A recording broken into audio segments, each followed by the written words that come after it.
Every spring your garden whispers the same question. Are you listening? April isn't just the first warm month, it's the most powerful healing window in the entire gardening year. A narrow door, open for only a few weeks, where 10 specific crops can be planted to nourish your body, clear your space, and carry you through summer and beyond. Miss this window, and you wait another full year. But you're here. So let's make sure that doesn't happen. I'm also going to give you a free healing garden cheat sheet at the end of this video, with every plant, its healing compound, and your spring ritual, all in one place. So stay until the end. Ancient healing traditions didn't choose spring by accident. In Ayurveda, April marks the end of Kapha season, the season of heaviness, stagnation, and stored energy. The earth releases what it held all winter, and the plants that emerge now, they carry that same release energy. In modern plant science, we call this the vernalization response. The combination of longer days, warming soil, and spring moisture triggers a surge in the production of phytochemicals, the very compounds that give medicinal plants their healing power. In other words, the plants you start in April don't just grow faster, they grow more potently. We begin where ancient healers always began, with calendula. Calendula officinalis contains a compound called oleanolic acid, a triterpenoid that has been shown in studies to accelerate wound healing, reduce dermal inflammation, and support the regeneration of skin tissue. This is why calendula has appeared in healing traditions across Egypt, India, and medieval Europe, not as myth, but as medicine. As you place your calendula seedlings in the soil, speak this intention aloud, or simply hold it. I plant protection, I grow renewal. Calendula faces the sun by nature. Let it remind you to do the same. Plant in full sun, direct sow or transplant. She doesn't need coddling, she needs April light, and so do you. If calendula heals the skin, chamomile heals what's underneath it, the nervous system. The active compound here is apigenin, a flavonoid that binds to benzodiazepine receptors in the brain, the same receptors targeted by pharmaceutical anti-anxiety medications. Chamomile doesn't sedate, it settles. It is one of the first to flower when it's comfortable. The day you see its first bloom before you harvest a single petal, pause. Breathe in. That first bloom is a gift. Receive it before you take from it. Plant in partial to full sun. Chamomile self-seeds generously once established. One planting in April can become a decade-long relationship. Lavender is the plant most people put in a bath bomb and stop there. That's a fraction of what she offers.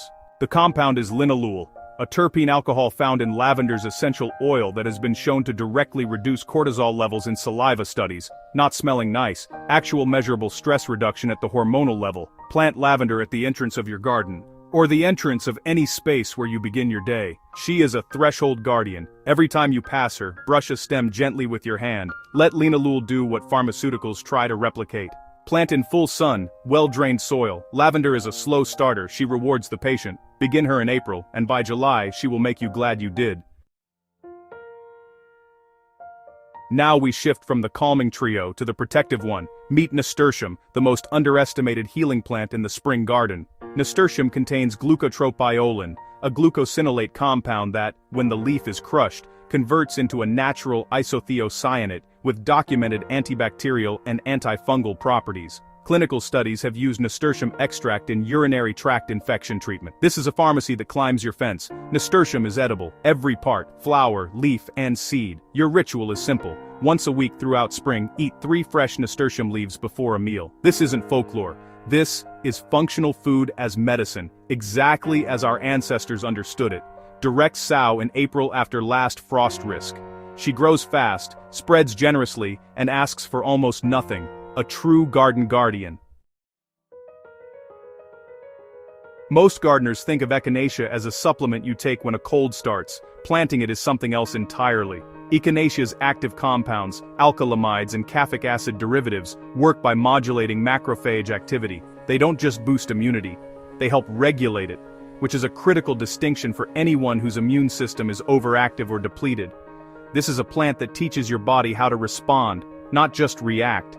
Echinacea takes patience. She won't bloom in her first year. As you plant her, acknowledge that you are planting for future you. Speak to her as a long-term ally. I am building something that lasts. Then tend her accordingly. Start from transplant in April for best results. Full sun. She will reward year 3 with a bloom that stops visitors in their tracks. Here's a question for you. When did you last feel genuinely light? Not happy, light. Lemon balm has been cultivated since the Middle Ages for exactly that sensation.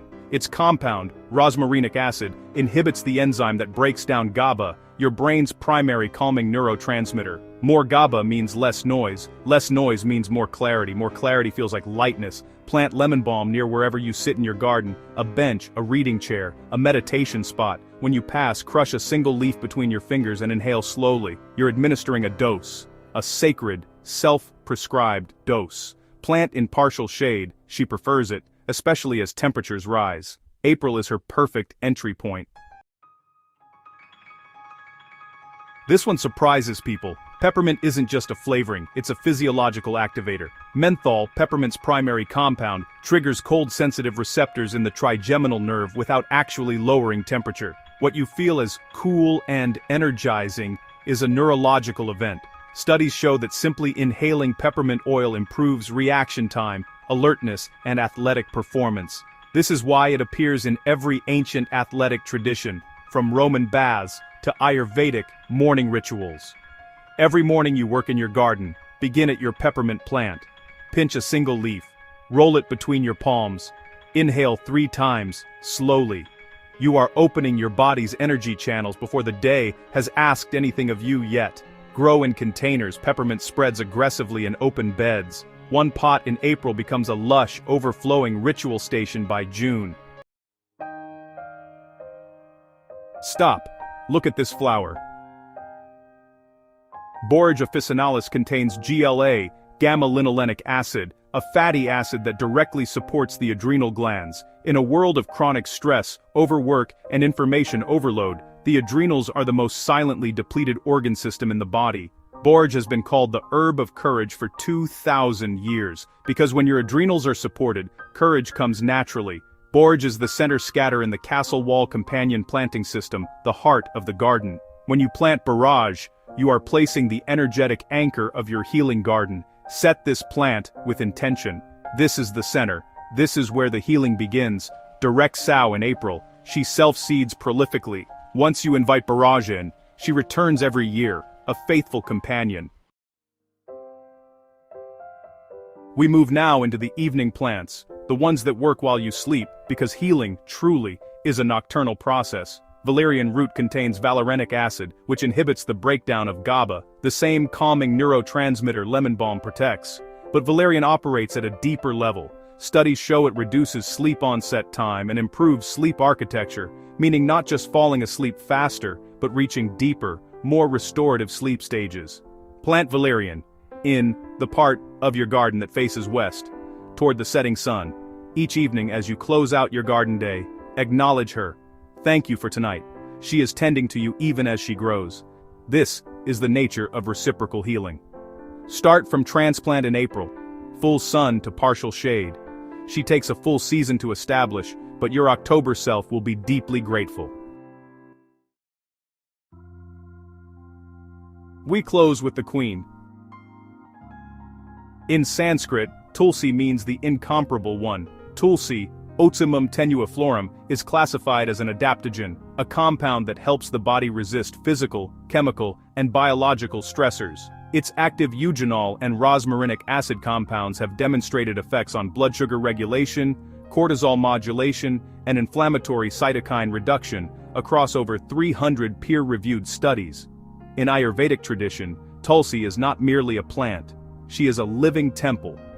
Households in India have grown Tulsi at their entrance for 5,000 years, not as decoration, but as daily medicine. Plant Tulsi in a pot near your front door or garden entrance. Each morning, touch a single leaf and breathe her in before the day begins. You are beginning your day in the presence of the incomparable one. That is not a small thing. Start from transplant after last frost. Full sun. Tulsi loves warmth. April is exactly the right moment to welcome her in. 10 plants, 10 healing systems, 1 April window. If this is the kind of content that feeds your garden and your soul, this channel is built for you. Subscribe, and every Monday and Thursday, we go deeper together. Now, the moment I promised you at the beginning. Every plant we covered today, organized into 4 lines each.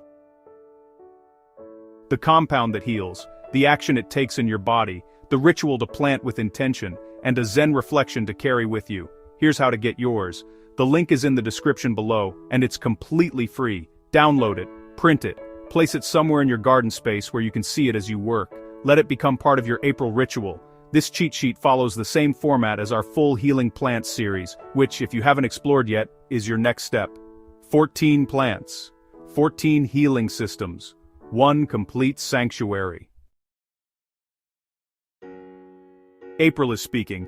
Every warming morning, every loosening soil, every bud that arrives before you expected it, that's your garden asking you to begin. You don't need to plant all 10 today, you need to plant 1. So here's what I want you to do right now. In the comments below, tell me, which of these 10 healing crops are you planting first this April? And which one surprised you most?